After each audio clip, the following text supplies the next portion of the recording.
Өнөөдрийн баярын өдөр, амралтын өдөр та бүхнийг одоо дахин хэлний амгалан тайван байдлыг шалгаж байгаатай шалгахад одоо бүгдээрээ бас бэлэн байдлын шалгалтанд унаагүй бүрэн бүрэлдэхүүнээр ингээд оролцож байгаад бас талархал илэрхийлье.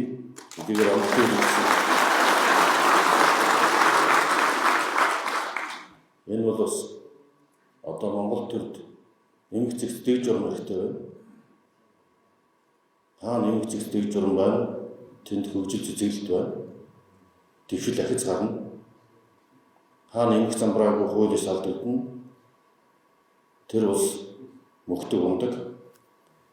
Ийм учраас манай хилчид даачид маань бас нэмэх зэгцтэй дэг журамтай богино хугацаанд бас үр гүйцэтгэж чадах өндөр байгаа харахад одоо бахархалтай байна.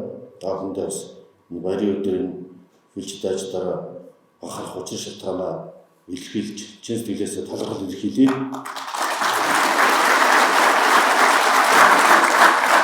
Өнөөдрийн гинтийн шалгалтанд онцгой авлаа ингээд урамшуул 100 болгоно.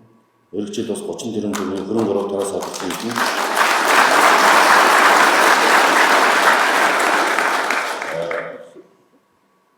Филийн зэрэгт 30 тэрбум төгрөгийн хөрөнгө оруулалт шийдэгдэнэ. Одоо түүнтэй зэрэгцсэн бас төсвийн болон төсвийн бус шугамар бид филийн зэргийнхаа техник технологийн дэвшил, шинэ техник нэвтрүүлэх асуудлыг дэмжиж ажиллахаар Ямсрын генералтай ярилцж байгаа.